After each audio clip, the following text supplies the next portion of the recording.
This video was initially uploaded a few weeks ago. I had to take it down due to copyright issues with the background music. I removed the sound off the original video and redubbed it. Sorry for the delay in posting the new revised version. I hope you enjoy watching. In this video, I'll be showing you some of my trees that are still fruiting. It's early September, and a few months, a good portion of my backyard will be going dormant. All of these here, my stone fruit section, my cherry trees,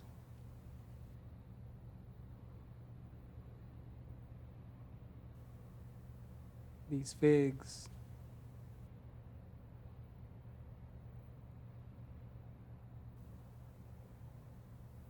and the persimmons, and a few others will be going dormant, so things will slow down quite a bit.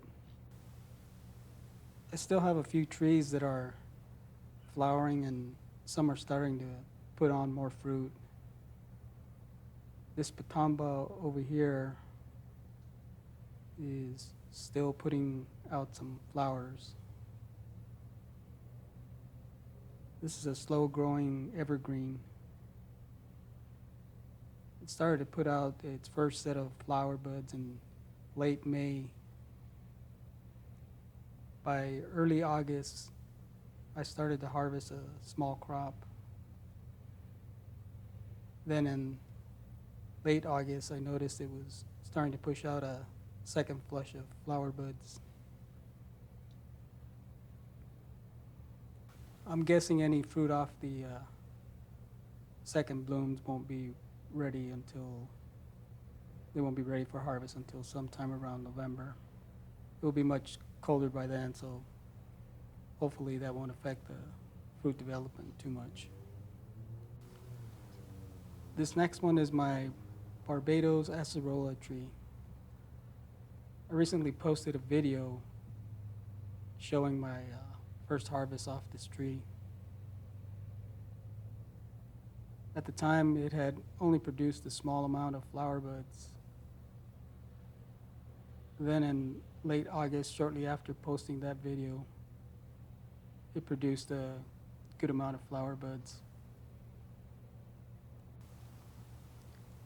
As you can see, the majority of the flowers are towards the bottom of the tree. As you make your way up the tree, there are not very many.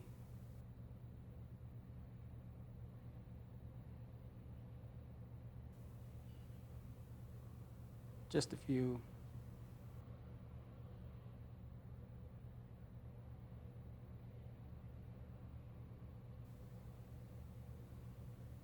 But towards the bottom, there's a good amount.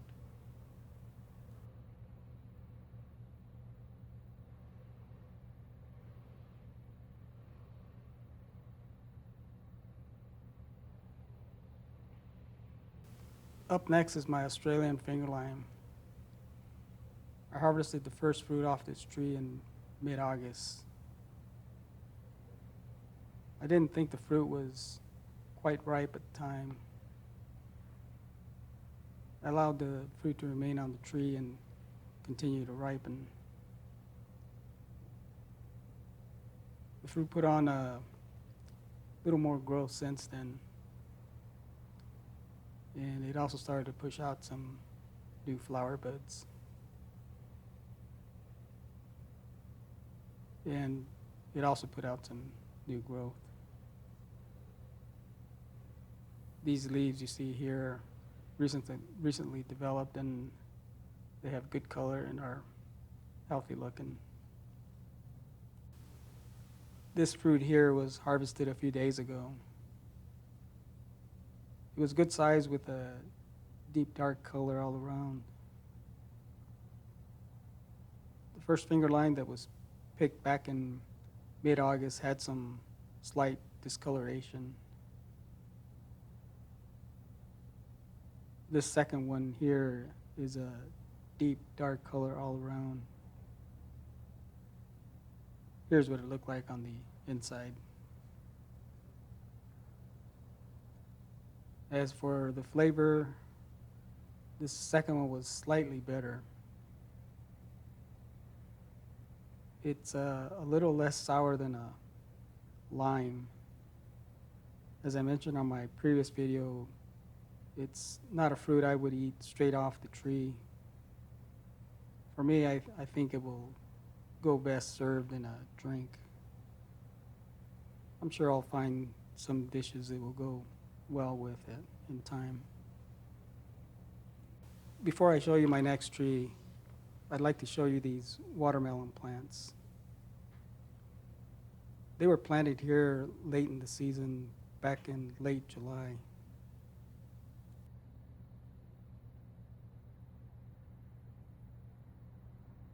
Here's what they looked like back then. Since they were planted late in the season, I really wasn't sure how they were going to do. But as you can see, they have really taken off.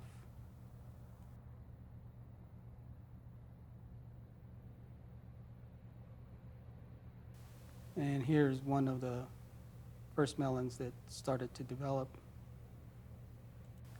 Has a few more scattered throughout the plant. These plants are getting a bit out of control, so I may need to prune off some of the ends to try and keep them from completely taking over this section. This is the first season that I've ever planted watermelons. I'm slowly going to start to introduce some vegetables into my garden.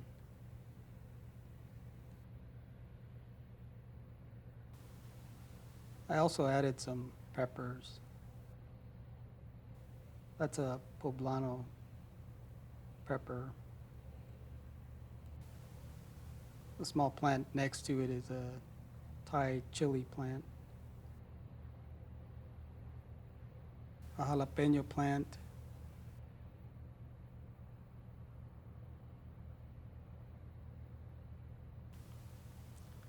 I also have a cucumber, squash, tomatoes, and a few other vegetable plants. I really haven't given the vegetables enough attention. Most of my time has been devoted to preparing and planting my fruit trees.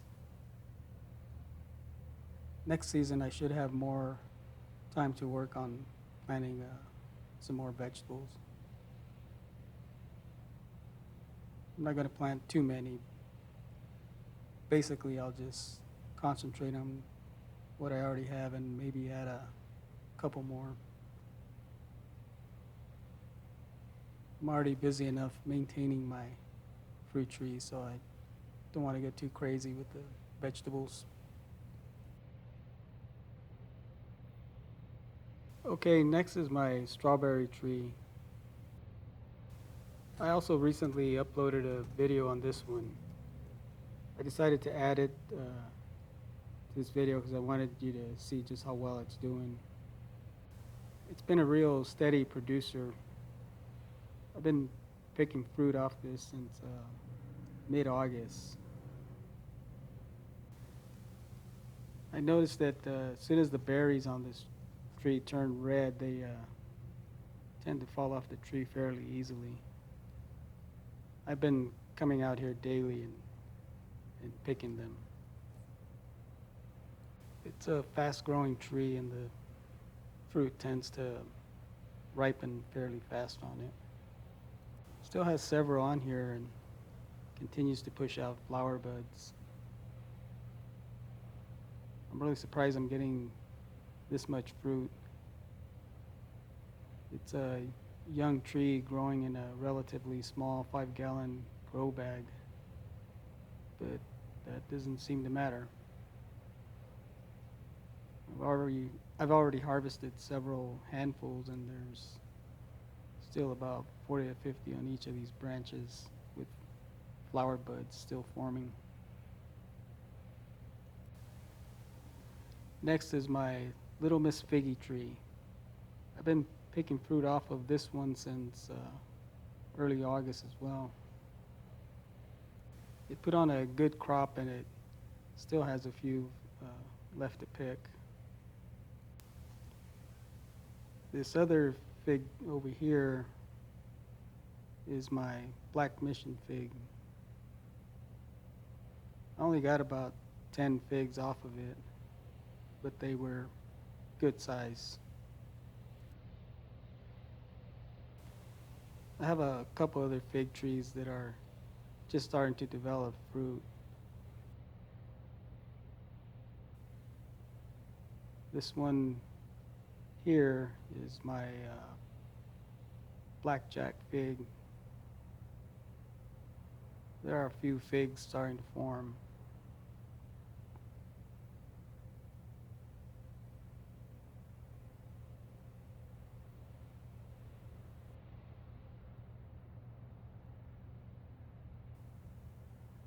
This other one here is my Peter's honey fig.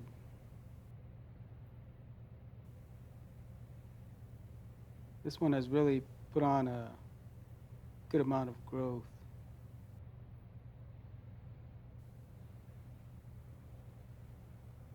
All these figs were planted less than 7 months ago.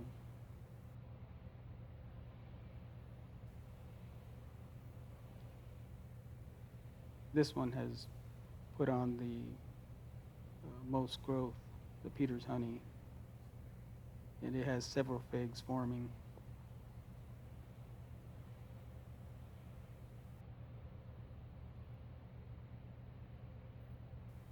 This other one here is my Excel fig.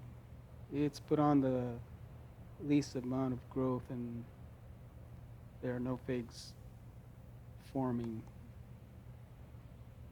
but it is doing well. This next one here is my cherry of the Rio Grande.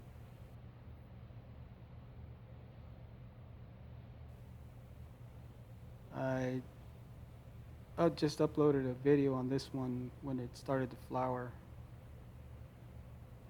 and now it's starting to produce some fruit.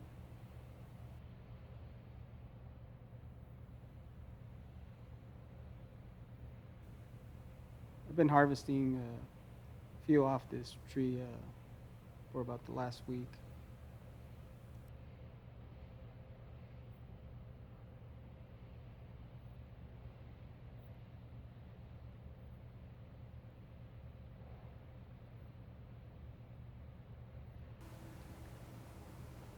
In case you're wondering about the bee activity around here, it's due to these hummingbird feeders.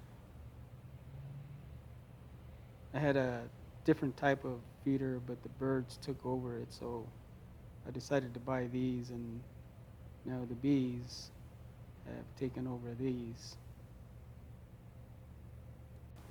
What I do now is just use them to attract bees. I have 2 more of these feeders, so now I set them up on whatever tree happens to be flowering so that I can ensure a good bee pollination. Here's one of the feeders on the Barbados cherry tree.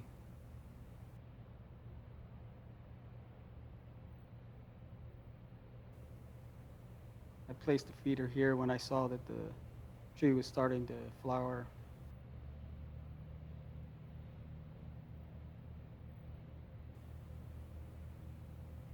It doesn't take long at all for the bees to start coming in.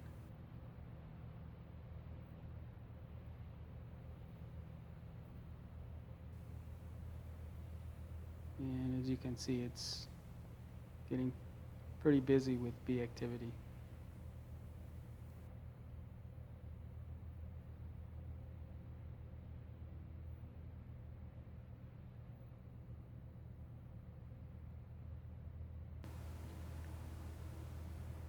Here they are on my starfruit tree. Couldn't get too close to this one.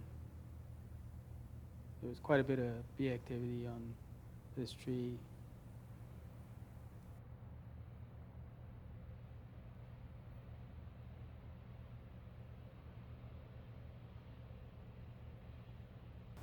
It's next to this other flowering plant here.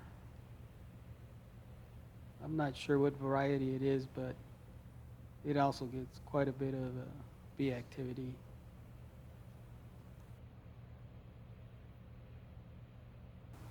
These hummingbird feeders may not be all that great for hummingbirds, but they sure are great for attracting bees.